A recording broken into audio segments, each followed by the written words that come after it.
Welcome to Table Talk Friday, your weekly dose of D&D banter between three men in a bedroom. If you like their style, come back every Friday for another upload. Now, back to the boys. All right. Tell me about this confession, Drew. All right.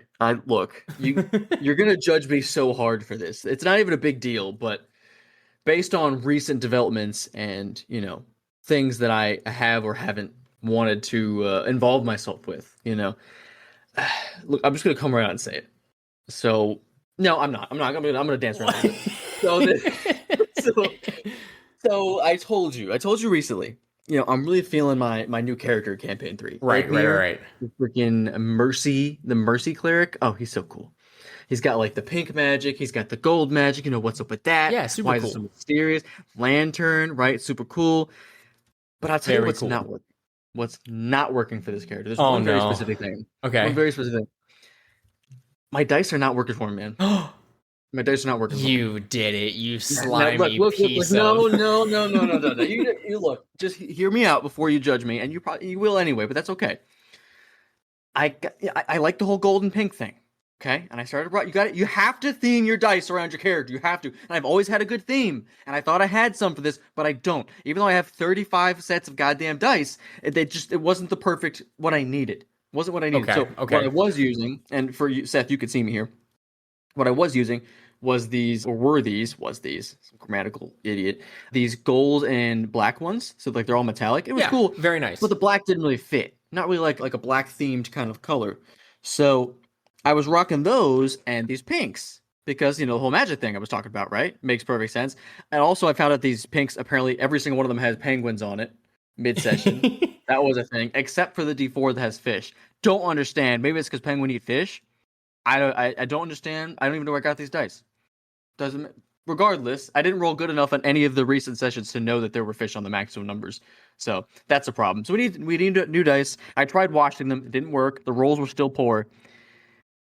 I did go and get me some cool dice. I did do it, and it cost me an amount of money I'm ashamed to say. I'm not even gonna say $15, $20. It was $15. It's $15. It was 14. And here's the thing. You disgust me. You know why? I know. because you're the guy who, like, there's other things you can use, and you're like, no, I will save as much as possible. I won't use it for anything. I'll wait forever to play whatever game. I refuse to spend this kind of money. And guess what you already have sitting at your desk? You know what you already have? What? Dice that work. And I know not the good ones. No, they don't. They have not been rolling good. I understand dice. Dice are great. I haven't bought a thing of dice in probably 7 years. You're a chaotic being. You have to have at least. I have a tray full of dice that sits on my desk constantly, and I just grab the ones that match up to what's going on. And I don't think it's wrong to pay $15 for dice. I just think it's wrong for you to make the arguments you make to me on a frequent basis, and then buy dice that you already have dice. Be gentle. You already have them. You're tearing into my soul. You already have dice. You don't need more. Like, I get it. The dice, these ones are particular. They do something special. They roll better. We know it's not true. We just say it is. We just say it is. Some of them do roll better. The blue die do. They do roll better. It also rolls natural ones sometimes. I just don't say that it was the blue die when it rolls the natural one. Okay, but so far in the beginning of this campaign, I've been rolling good, and it's not even just about that. It's about the feel. So, like, I'm all about value, right? Yeah, Okay? right. Value. Was it $14.50 that I spent on dice? Yes. And is there an overarching value, like right off the bat? No. But in this specific scenario, right? The way I feel is I have to have a set of die for every character. Like Eknon, my first character, he had these. Yep, that's okay. Orange and blue ones. Everyone knows those are Eknon dice, right? Yep. And then for Pyth, I had these blue ones. Okay. All right, makes perfect sense, right? And I would swap them out with a couple other ones, that like kind of work thematically. Right. But I felt happy. I felt joy in my soul. Versus this character, when I look at my die and I want to throw up because they don't match up with my immersion. I feel unimmersed. I don't have fun without the proper die. I don't want anyone listening to think that what he said is wrong, okay? It's not wrong to want dice for your characters. It's just wrong for Drew to want it. I because know. Drew has if you know Drew well enough, because this is the thing, people are going to hear, well, man, Seth, he's just such a stickler about the money. No, I'm the one who was okay with spending the $15 on dice. I would do it, but Drew constantly argues and does things that are against spending money. He's like an r/fire kind of guy, you know. Like r/fire. it's like these people that are so frugal in a subreddit. They're like so frugal that it's debilitating. I'm pretty sure it's more than I'll fight tooth and nail for $2. I will. I 100% will. Every know. dollar counts. What I get, look, it makes my soul feel better. And I genuinely feel like, I don't know if you've ever been to like a debate club or like one of the situations in school where you have like one of those mock trials, right? I very much so feel like I was put on the stand to fight for the opposite side of what I believe in. And it's like, how am I supposed to fight for this? Like, I have zero, this is not a good defense here. I feel dirty and I feel like my soul's being torn into pieces because this is against what I stand for. But I needed these dots. I was feeling sad. I would every actually time like to started see D&D. this branch off into other parts of your life. You know what I mean? Like, No, I would love it if you saw just a game you were interested in and were like, you know what? I'll pay the $15 indie price, the $20 indie price, instead of waiting for a game that's already only $20 to go on sale. But I can go down to 5. Yeah, but it could. But then there's other games that are like worth it that won't. But like, so Far Cry is a good example. I got Far Cry for like $4, $4 or $5, and I played the crap out of it. It was fun. Yeah, it's a great game. I think it's probably worth, if the developers decided, hey, we're not going to put this down to $5. They do that because they don't value their own product. That's why they do it.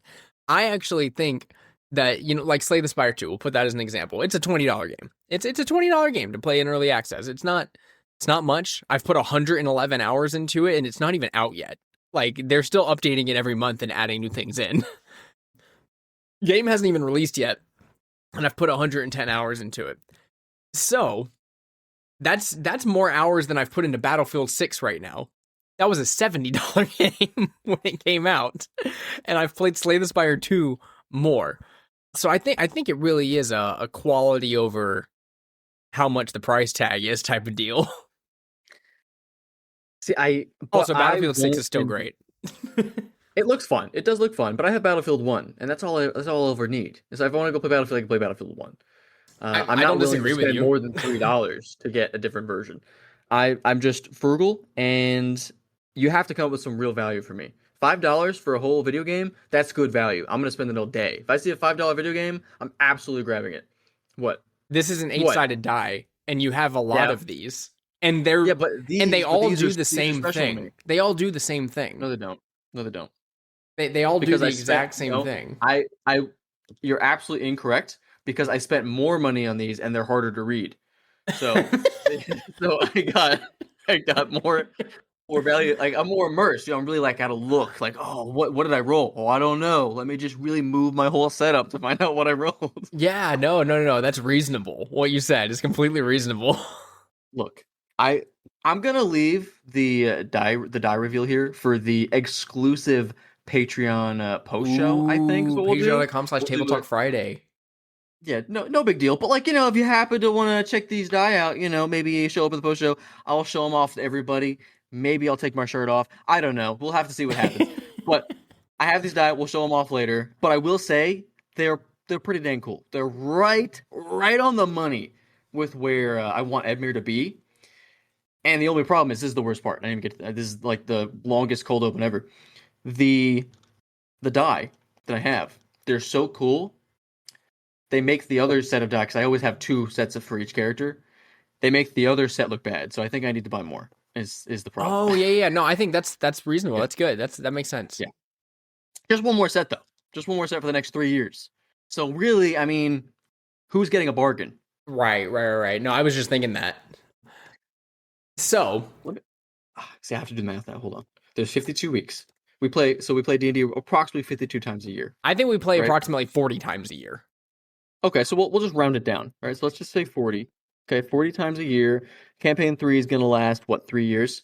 So multiply that by 3. We got 120, right? Possibly. So I spent $14.50 on these die. So if I do a little division here and see what kind of value I get out of this. So 12 cents a session. Yeah, I mean 12 that's cents per die session. That's great quality, high quality value, I would say. right. But you see, you can use the logic you just used on me for so many other things as well that you refuse to spend money on. But if we go any deeper, we're gonna have to start rewiring my brain and changing the way I think, and I refuse to do that. Right. No, I agree. Yeah. I don't even think we Yeah. should spend the time on that because No, not. no, Definitely not. it's I good. It's good wouldn't. to stay right where you're at. Right where you're at. Yeah. Right where you are, never change. I actually argue it's one of the best values you have in life. Just don't ever change. Refuse to change and close your mind off to everything you can. Also, what do you think food, like a meal, is worth? How much will you spend on a meal if you go out somewhere? Oh, out? Yeah, yeah, you go out somewhere just to get dinner. How much are you willing to spend on a single meal for yourself? So there's factors, right? So first off, I'm always willing to spend money on like a fun or new thing that I haven't done. Yeah. Right. So if it's, if me and my wife would like to go out for a nice dinner, like, I'm down to drop like $60 on like a nice dinner, hang out with the atmosphere, maybe we dress up, it's like it's a whole experience. That's cool with me. Okay. But if I'm just grabbing din, I'm grabbing like the cheapest thing I could possibly do. Like we grabbed some pizzas the other day. I think we spent $15 on 3 pizzas. They were the cheapest other pizzas I've ever seen in my life. Okay, let's go with that. Let's go with the absolute cheapest thing. $15. Okay. It gets you 30 minutes of enjoyment. That's 10 minutes per 10 minutes per but $5. it doesn't math out. I think it does. It doesn't math out. You put it in there, it your does. second slice, you feel ashamed. Once you're in your second slice, like I never feel ashamed. I know the amount of calories. I know the amount of calories in these slices. I know exactly how much am allowed to eat.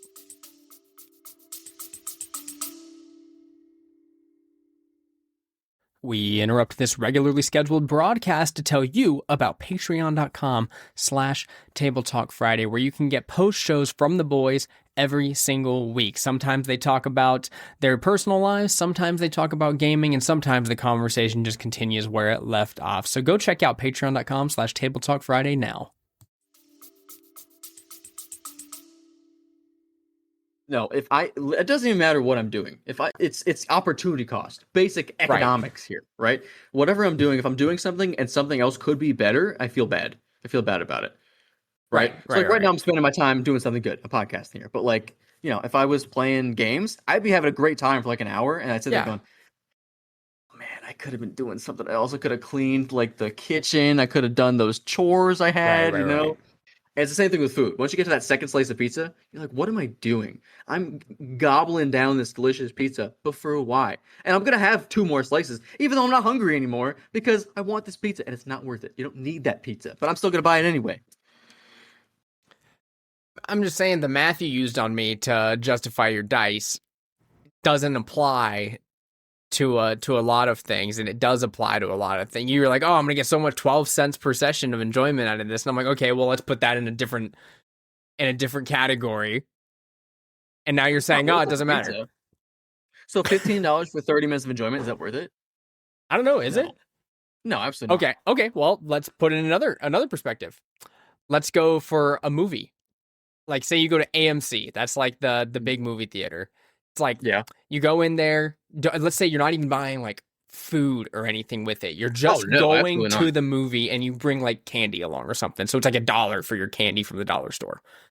Okay. So totally worth it. $1 for that candy is worth it. What is it? $17-$18 for your ticket to go to AMC? They're expensive. Yeah, They're expensive. So $17-$18 for a absolute maximum 3 hours. Like, and then usually it's probably going to be around 2 hours.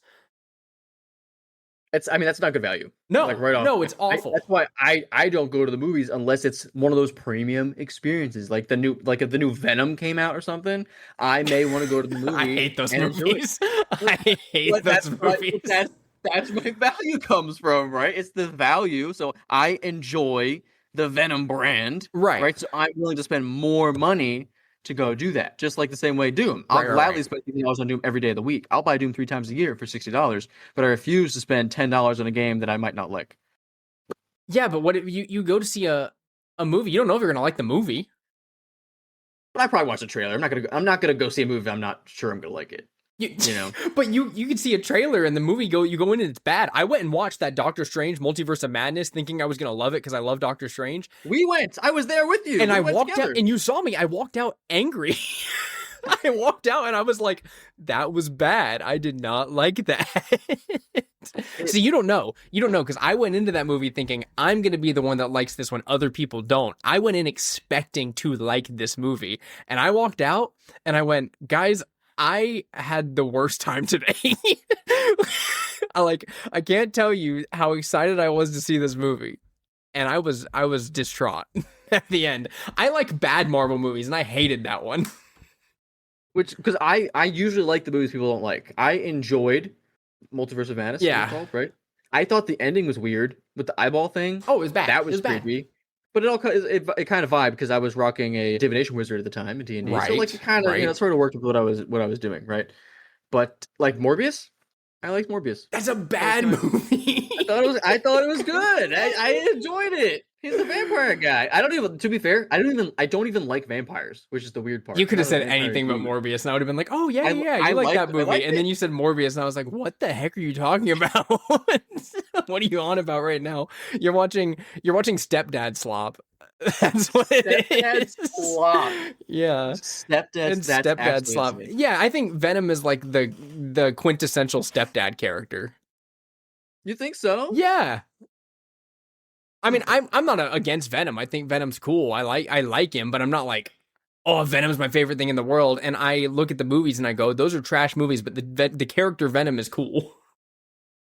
See, but I feel like if I had to list like my top 20 favorite things in life, I feel like Venom is in there somewhere. That's okay. I don't judge you for Venom being your favorite. I just think that maybe we should assign value in other places. I think Venom is a great. It was free on whatever streaming service I already had. Sit down in the living room movie. Look, you're right, and that's where everyone watches movies now. I most of the time will not go pay for them. I don't pay for anything, really. Oh, Prime. This is a great, perfect example. So I told you I've started playing Pokemon Go again, pretty hard. Yeah. As of late, and I've been getting into it. Like when I get off work, I make sure I activate my little Go catcher. Like while I'm sitting in traffic, it's catching things, and I'll stop by like some random parking lot to do a raid or whatever it may be. And so the other day, it was a raid hour for Tapu Fini. Tapu Fini, which is like the worst legendary Pokemon ever. It's terrible. It's very strong and competitive Pokemon back in Gen 7. Well, I'm glad in Gen 7, but in Pokemon Go, it's dog duty is what it is. It's what they call a dex filler. You catch it to say that you did, and then you move on. But the shiny's pretty cool. So there was a raid hour for it. And so what I decided to do was drive home. I was on my way home. I stopped off at a park to do the raid hour with some people really quick. It was like a 20, 30-minute thing. So I pull up, and there's all these Pokemon people that pulled up, and they're talking about how they're going to like raid like a dozen of these. They're going to drive down the road and do more. There's an event, blah, blah, blah, this. And I said, well, how many free passes did you get? And they all said 2. I said, well, I'm going to do 2. I did 2, and I left. And they all watched me leave. I think that's reasonable. That's the value. I put the value on. I'm gonna spend 0 money on 2 fake digital things that don't exist, and then move on with my life. And I did. And some people are very happy to spend. Someone did the math. GoFest is coming up in July. Some people are going to spend hundreds of dollars. Yeah. For passes to battle Mewtwo over and over. What? What do you mean? You could see like 4 Venom movies for that money, right? Like how many times could you see Morbius for $100? Plenty. Too many.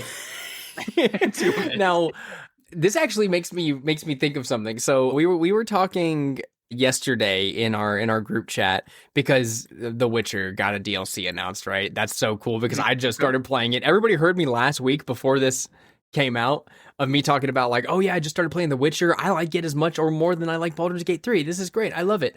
And then the very next week they say, hey, we're making a 3rd expansion from our second, after our second expansion that released 10 years ago. And I was like, oh my gosh. Okay. Well, that's awesome. Can't wait for that to come out. I'll pay whatever it is. It's probably like $20 and I'll be totally down. So then absolutely terrible. Absolutely horrible. And it might be, but the game is so good that I trust them with my whole heart. I mean, one of my favorite games, Cyberpunk 2077, also made by the Witcher team. I trust them.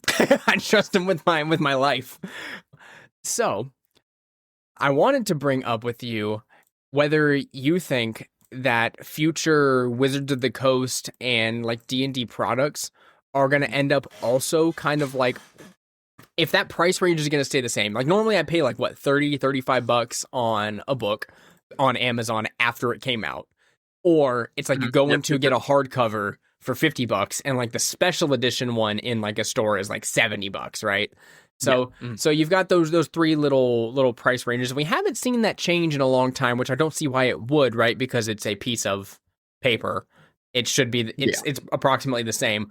But we do see in other places where like Magic the Gathering, they're all just little pieces of cardboard with pictures on them and they cost wildly different numbers for everything. So that makes me want to bring up the fact that yesterday, the craziest news broke out for us as well in the gaming sphere. That being that the machine I have sitting in my living room right now that I paid $600-ish for 3 years ago now costs $900. And so I was, one, can't believe it. That's crazy that all of the data center stuff and the not being able to ship things overseas has driven it up 50%. That's a crazy increase from what, 3 months ago? That's absolutely disgusting, is what it is. It's terrible. What is it? Do we know what's driving it up? Is it like the chips or Yeah, it's the fact that RAM thing, the thing that like inside your Xbox, that's why an Xbox Series X, the 1 terabyte one also costs like $800 or $900 now. Oh, okay. So memory, so like the 1 terabyte that's in there, and the RAM, the thing that the short-term memory is held in, the like it'll basically like render all of your shaders and stuff for your game while it's going in there. Those two things are up like 400% over the past year. Okay. So, like, I built my computer. It has 32 gigabytes of RAM in it. I built it last year. That RAM was one of the cheapest components. It was like 50, 60 bucks. Now, those two sticks of RAM are like 400 bucks. That's how much different it is over the course of 1 year. And it's because of the AI data centers and of the tariffs, especially too, because they come from China. Like all the parts and stuff come from China. So that's love that. Yeah, the tariffs are a big thing too, where like it costs the company who brings it over here a ton of money to get that imported. And that's why we're at a point where like these things, which luckily I already have these things. I'm not an entry level person, but if someone was like, I want to get into this hobby now, that's how much it would cost them. Which is crazy, and I would never pick up a new hobby for that amount of money. No, like there's just zero chance. You don't even know if you're gonna like it. Yeah. Why would I spend that kind of money? Which I will say is funny because I know we've talked about this before, and the value that I get out of a console, right? So playing it, not every day, but every other day or a couple times a week, right? Right. I have no problem. I would prefer it not be, right? And it's gonna hurt my soul, but I have no problem if the next console is $800-900 and I get 10 years of use out of it. Right. To me, I don't have a problem with that. That's fine. That's a big part of my life. That's a major hobby for me, and I'm gonna get value for that. Totally okay. But to get something like on the side, like to get a Switch as like a side gig or like a secondary console or something like that, like not my wildest dreams. Yeah. Would I ever do that? There's zero chance. And even if like you can afford it, right? Like, okay, I could afford to drop that. Sure, but why? But why? Exactly. Exactly. Think about how many times you can see Morbius. I'm very staunchly now, like you already know, I was the kind of enthusiast like, oh, I have the PC and the little handheld peripheral and the Switch and the PlayStation. I like all of them. I like to see it. I like to play all the exclusives that are on all of the systems. I don't think you will see me buying a PlayStation 6, especially unless it's, $500. If it is $1,000, $900, which is what I think we're looking at. Crazy. Then no way in hell. No way am I paying to buy that, because I'm like, well, my PC will run all except for the new Spider-Man game. So that's okay. I'll just go. Just watch somebody else play the game. Just watch somebody else play it, enjoy it, like just immerse yourself. It'll be fine. So not panic. So yeah, all of that. Do you think that's going to impact the current tabletop market at all. What I'm thinking right now is a little bit, but I don't think we'll see a like drastic, like insane books go from $50 base to $70 base. No, I don't think so. Now, like right here next to it, I have the player's handbook, which funny enough has been just blacklisted. You can't even find this thing anymore. I know. Like, try it, look it up online. We tried. Don't get it. But like this player's handbook here happens to have about 3 sticks of RAM in it.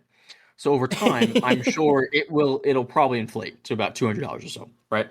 But no, I don't see a reason for the books to continue to inflate. Maybe they will. Right.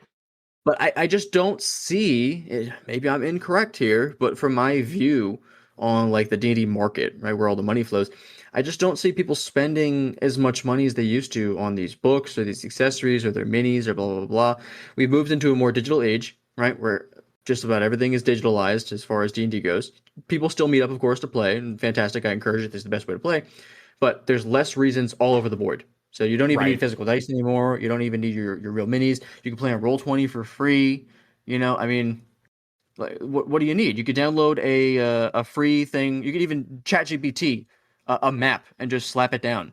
I mean, there's not a lot of reason, especially if you're first getting into this hobby, to spend much money at all. We didn't. We started off with pennies and cardboard and whatever we had. Yeah. Right? There's just... I can't imagine being a new player jumping into D&D and going, I'm going to drop like $200 on books and dice and mat. Like, I think for a lot of people, that's what it looks like, though. Like when you look at the people who brought in the most amount of players from like Critical Role, you look at them and they've got the set and they've got the terrain, the Dwarven Forge terrain that's on there, and the dice for each character, the little dice jail that Laura Bailey puts her dice in. Like, they've got all that stuff, and I think that's what the hobby looks like to a lot of people. It doesn't look like we all just sit in Discord and, tell a story. So, and well, that's what's portrayed. I don't blame it when you see some sort of musician or a comedian doing their show, their artistic expertise on TV, right? It's crazy. You get hyped. Oh my gosh! Like you go to a concert. Holy shit! It's crazy. It's off the wall. And then try to listen to the special like on your couch, or you put your headphones on and listen to music. It's just not the same, right? Of course, you can spend all that money. You can go to the concert. You can spend all that money and build out this crazy D&D setup with 3D models and these huge minis and the role play costumes. Great, but like, are you willing to spend $2,000 to do that? I think the answer for a lot of people is yes. But I don't see those things changing drastically yet. They might, but not yet. Now, we once had a D&D studio. We had a place where not a commercial location, but we had a place where we played D&D, and you put some money into it. Got us a nice table. It was mostly stuff I already had, though. But you were willing to, and you did. I know, especially like some snacks and whatnot, right? There was always putting something in, right? I would have no problem if you said right now to me, if you had said, Drew, if you put $1,000 in right now for the next 20 years, we're gonna have a really cool D&D studio. Like all the walls are like, like stone, like a dungeon, and there's these cool spotlights and like torches. We have this cool audio system.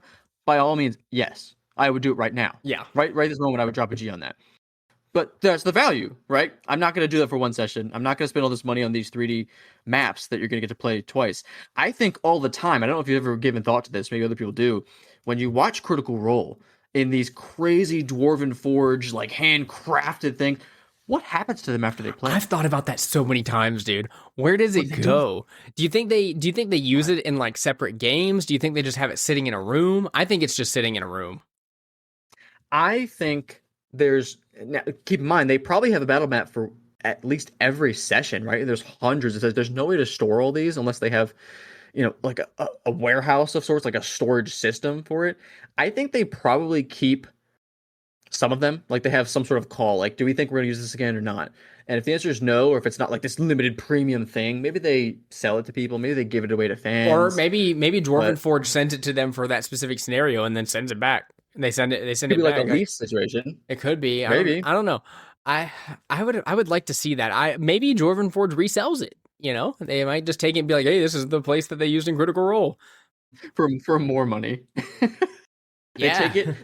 put it down to used and then sell it for triple the amount of money that they could have got for it. You can see this set live on Critical Role. Whoa. I would love to do it like one time. I think it'd be cool to, I don't know, what would it cost to get like a Dwarven Sword set up, like $100? Oh, I think it'd be more. You think? I think so. I mean, unless you're just getting like some fancy tiles and buildings, maybe. But like if for like a small one, but I think if you want like a fully custom set, like little thing, I think it would cost more than that. It'd be cool to do like one time. One time Yeah. there's like a boss fight or something. Final and then session. That's it. You do it for the final session. You whip out the Dwarven Forge and go, I splurged for this. Now, I wanted to bring up with you recently in our campaign, we have tackled a little bit of some moral dilemmas, which I've kind of thrown at you as just like, I wrote these characters and they have something going on, and I'm going to let the players decide what they do with them. And we had some interesting scenarios happen, so I'm specifically talking about, for our audience's sake, the flurry fairies and the Sniffle Tribe goblins, right? Where we have a little fairy and goblins to shenanigans going on. And you guys were traveling with a fairy who you didn't super get along with, but didn't dislike either. And he was taking you back to his little village, and along the way, you got attacked by some goblins. Or not necessarily attacked. You got spoken to by some goblins, and a player instigated a combat.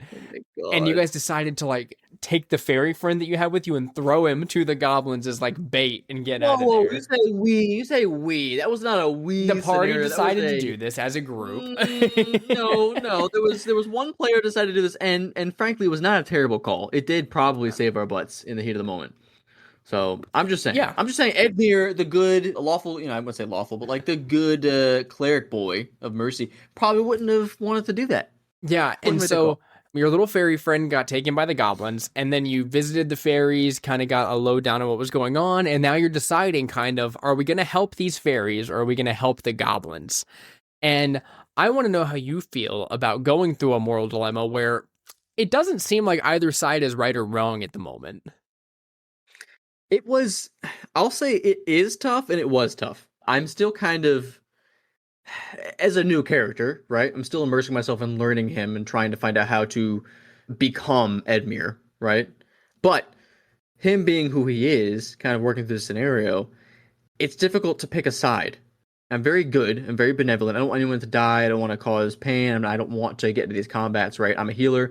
I don't even think most of my turns I've attacked people. Usually I'm healing, cure woundsing, someone's going down, I'm trying to get in between them, right? Things like that. So the idea of trying to pick a side, which definitely would have benefited everybody in this situation, to just pick one of them, go with it, and then utilize the benefits of that. So it should have been a decision: who was better, or who would align with this better, the fairies or the goblins? The fairies, I think, to be fair, they're pretty equal footing for what I could tell as far as power goes. The fairies have all this magic and this tech, and the goblins seem to have this solid warfare thing going. I mean, they took us down like 2 turns. Now, we were grouped up and caught off guard, sleeping, but they took us down pretty effectively. They had the whole movement thing, they held the whole tactical advantage, they were doing AoE. I mean, they had it going on. So, in hindsight, probably would have went with the goblins in this scenario. But also comes into the idea of just ethics, right? So neither of these groups are great from what I could tell. They both have their sort of flaws, but off the bat, we started talking with these goblins, the goblins that kidnapped our friend, who were going to let him go, just to be very clear. Said they were going to let him go, and we probably could have just walked away from the situation with zero repercussions. They did mention they enjoy war, which is sort of problematic, I would say, on the ethics scale. You probably shouldn't enjoy war. It's probably not, top 10 kind of good things in the world. But they said it was good for them. And then even when we met the fairies, they seemed to be pretty not gung-ho about getting out of war, per se. Like, we asked him, the leader, who do you think would win this battle? And he's like, oh, it'd be close, but, it might be glorious. Like, what? What do you mean? Like, you're willing to fight these guys? There might be a 50-50 chance of survival here? Like, that's a good idea to you? So I don't think either of these groups are good, but it's definitely a difficult situation, just kind of weighing everything. I still don't know what I would have done in that moment.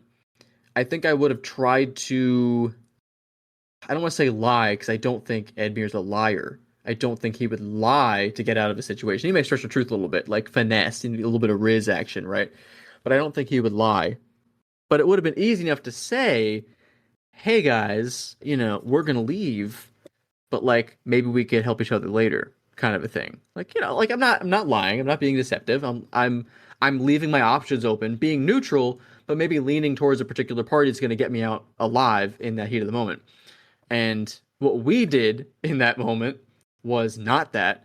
It was exactly how Sean mentioned. I thought it was perfect the way he said it, which was neutral, neutral, neutral, neutral, neutral, all the way down the center until there was no options left, and we made enemies with both sides.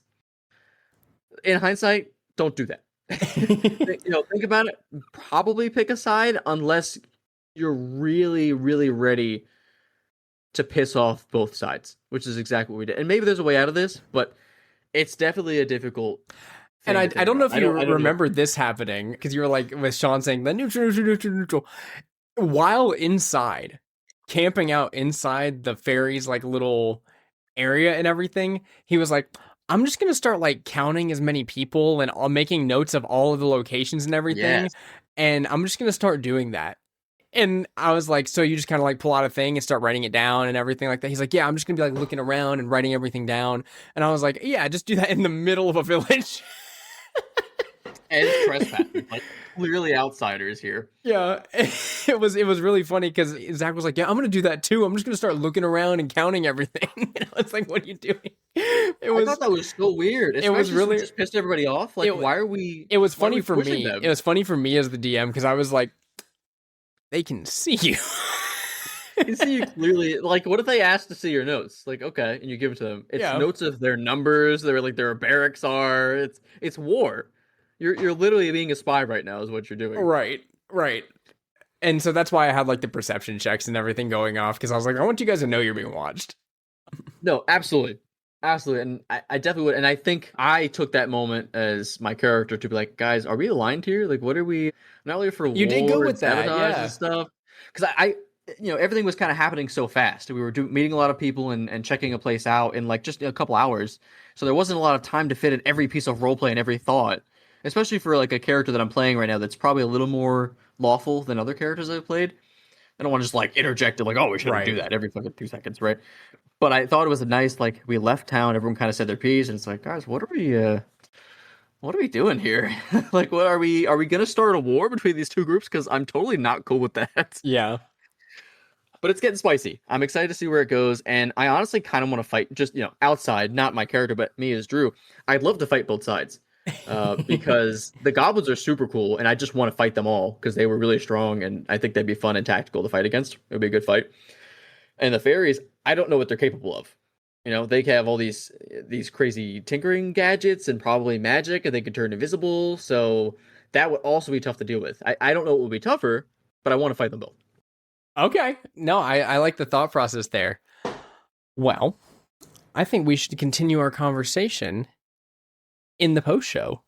So thank you so much for listening to Table Talk Friday, a D&D podcast today, where Drew and I kind of delved into a wide variety of things. We got into Drew getting roasted about spending a bunch of money on dice, and then a little bit of gaming inflation talk, and then here at the end going into more or less just a rundown of what you can use moral dilemmas for in your campaign. If you'd like more of that, we're going to have our post show over on patreon.com/Table Talk Friday.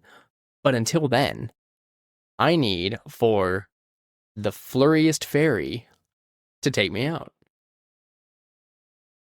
I imagine the flurriest fairy has a high voice like this, and he's very flurry. I really hate sniffle goblins. They're the worst. They're always sniffling, and honestly, they got us all sick. We're just flurry fairies because we're just covered in snot. Like, it's just really gross. I hate goblins, guys. Flurry fairies for life.